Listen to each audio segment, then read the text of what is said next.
අපේ සුදුනෝනාගේ S line එක බලමු. මට අනිත් පැත්ත ඇරන නිසා බේරෙනවා. S line ඇද වෙලා. ඔම හෙල්ලෙන්න එපා බලමු. බින්දුවයි දැක්කට බින්දුවයි. අපි කරත් එහෙම තමයි බින්දුවයි දැක්කනේ. ඕකේ. දැන් බලමු දැන් ඔයා. දැන් බලමුකෝ මගේ අවංක කොල්ලගේ. මට බින්දුවයි ආවේ ඇත්තයි. මේ මට ලැජ්ජයි මේක බලන්න. ඉක්මනට ඔක දාන්න.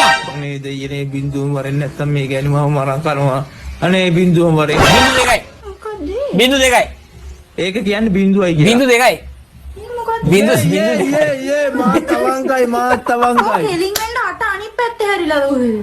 නෑ අට නෙවෙයි බින්දු දෙක. නෑ එහෙම අවුලක් නෑ කිසිම අවුලක් නෑ කියලා තමයි. හරි. එහෙනම් අර ඉරිසියක් විතර තියෙන්නේ. ඒ බින්දු දෙකකින් ගිහිල්ලා තියෙන්නේ. මේ බින්දුවයි කියන්නේ. ඒ අර මේ මොකද රවුමට මේකක් නැහැනේ. ඒකයි. ඔව්. රවුම ඕනේ දී කියලා කපත හැකියි. අට අනිත් පැත්තේ හැරිලා තියෙන්නේ අච්චර. නෑනේ අටට වඩා තියෙනවා. නෑ අටට වැඩි ඉරි තියෙනවා. කතා කරපන්. ඔබ කතා කරපන් ඔබ. තියෙන්නේ. නියම උත්තර ටික දෙනවා මේ අවස්ථාවේදී. ඕම තමයි යන්නේ. ඔව්. මාත් අවංකයි ළම. අද බේරුණා.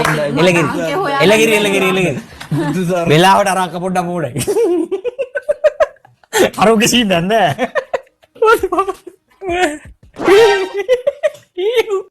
මොනවද විනාලන්නේ?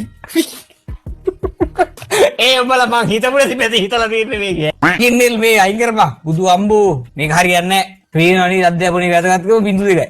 කින්නල් කාට. ඒ මං හිතුවේ නෑ උනාට ඔයාලා මේකට මෙහෙම කරලාද කියලා. සත්තු තනිකර සත්තු බුදු අම්බෝ. ඒකේ කමෙන්ට් බලන්න බෑනේ. කසුන් ඒ කවුල් වුණා කසුන් අන්තිමේට ඒ මට අවුල් බන්ද.